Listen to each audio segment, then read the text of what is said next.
You know, we all lead such busy lives, and sometimes it feels like we're just trying to make sense of things, maybe find something solid. Yeah, something to hold on to. Exactly. And that's really what we try to do here on the deep dive. Take these stories, maybe ones that seem a bit distant, and see, well, what do they actually say to us? Yeah. Today, we're getting into a really powerful chapter from the Bible. It's 2 Kings, chapter 11. Oh, it's quite the story. It is. Think ancient kingdoms, power grabs. But there's this real core of, like, human courage and resilience underneath it all. Definitely. We're looking at Judah during this really turbulent time, a moment of real crisis. Crisis is the right word. Yeah, because the promised line of King David is genuinely on the verge of being wiped out completely. Wow. It's a story, packed with intrigue, bravery against some serious odds, and then ultimately restoration. So our mission today, our deep dive, is to unpack that, right? Find the core truths. Exactly. What are the key takeaways, especially around trusting in God's bigger picture, even when things look bleak? Because this isn't just ancient history, is it? Not at all. Yeah. It's this vivid picture of themes that just keep coming up, themes that can really speak to us, strengthen our faith, even now. Okay, so let's set the scene. King Ahaziah has died, Right. and his mother, Athaliah, well, she decided she's taking over, but not just taking over. No, it's pretty extreme. The text says she destroyed all the seed royal. I mean, just think about that phrase. It's chilling, isn't it? Complete annihilation of potential heirs.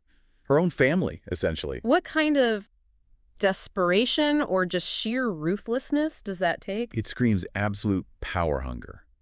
She wasn't just aiming to rule, she wanted to stamp out any possible challenge, even her own grandchildren. It puts the whole kingdom, the whole promise to David, in massive jeopardy. Huge jeopardy, politically, spiritually, everything. The stakes are incredibly high. But then, in the middle of this darkness, this act of terror, really, there's a flicker of hope. Yes, thank goodness. Ahaziah's sister, Jehoshaphat, she steps A in. pivotal figure. The Bible says she took Joash, the son of Ahaziah, and stole him from among the king's sons, which were slain. Just snatched him away from death. Incredible bravery. And she hides him, this little boy, the rightful heir, plus his nurse, in a bedchamber in the temple. And the temple itself, a sanctuary. For 6 years, can you imagine the constant fear, the secrecy, the courage that required? It's truly remarkable. Jehoshaba's actions are astounding.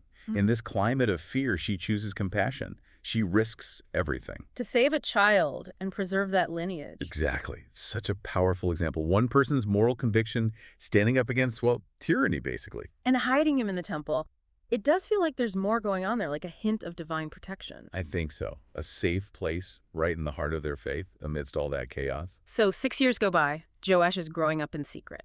Then comes the turning point, year 7. Yes, things shift. Jehoiada the priest, who's Jehoshaba's husband. Correct. That connection is key. He decides, okay, it's time. He starts organizing. Gathers military leaders, captains, the guards. Brings them into the temple, the very place Joash is hidden. And he makes a covenant with them. They swear an oath. And then he reveals the young king, Joash. It's a carefully planned move. Seems like a rebellion, almost, but rooted in righteousness. Yeah, it's not just a power play. No, Jehoiada's leadership here is crucial. He's the high priest. He sees the injustice of Athaliah's rule. And he acts decisively. Yes, to restore what's right. And doing it in the temple, binding them with an oath. It frames this as something bigger than politics. It's about their commitment to God, to their heritage. And Jehoiada doesn't just show them the king. He has a strategy. Oh, a very specific one. He sets up these guards, these watches, some to watch the palace, but crucially, others to guard the king inside the temple. All focused on protecting this child who represents everything. Right, protecting the future. And here's that detail I love. He gives the captains spears and shields. King David's weapons. Exactly. The ones stored in the temple. What a symbol. It's brilliant.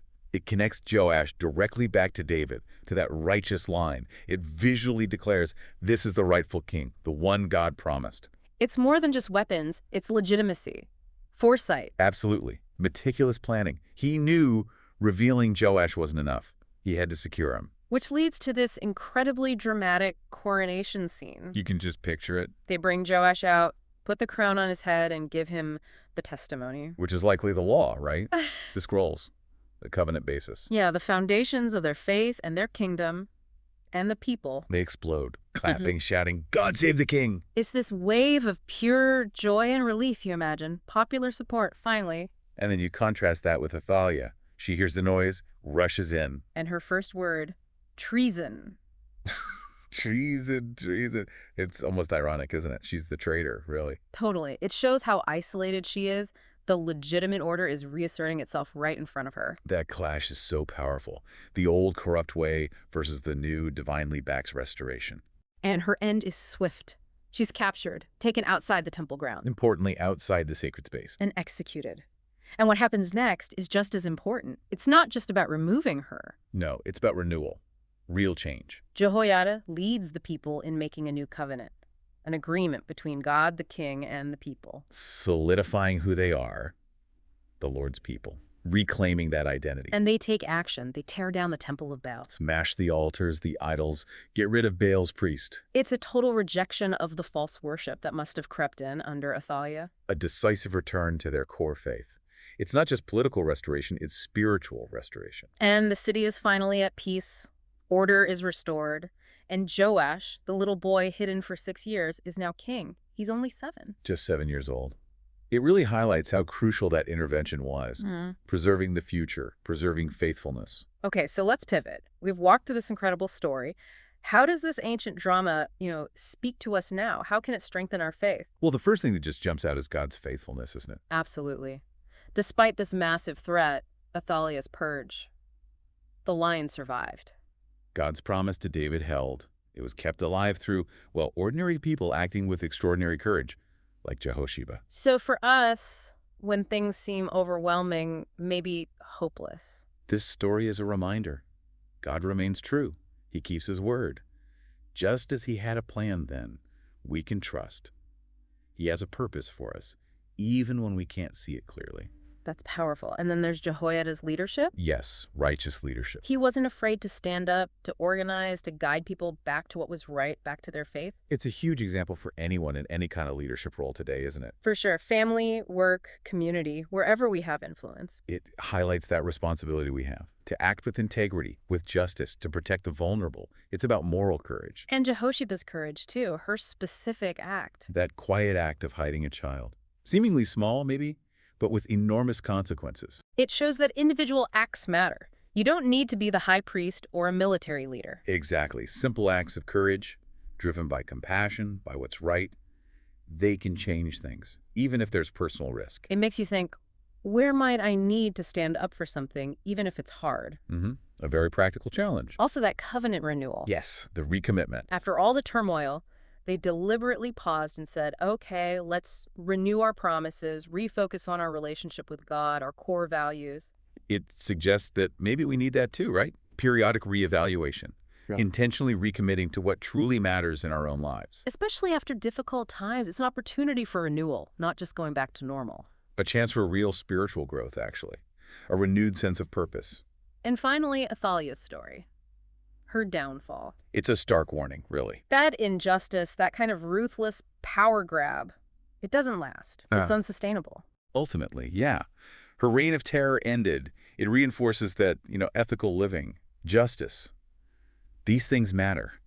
Actions have consequences. Righteousness is the foundation that lasts. So putting it all together, this deep dive into just one chapter, 2 Kings 11, it gives us so much. It really does. God's faithfulness shining through the chaos. The power of good leadership. Individual courage making a huge difference. The need for us to intentionally renew our commitments. And that stark reminder about the consequences of injustice. It's this amazing picture of, human action and God's overarching plan working together. And understanding that can genuinely strengthen our faith today. It reminds us that even in really dark times, hope is there. Restoration is possible.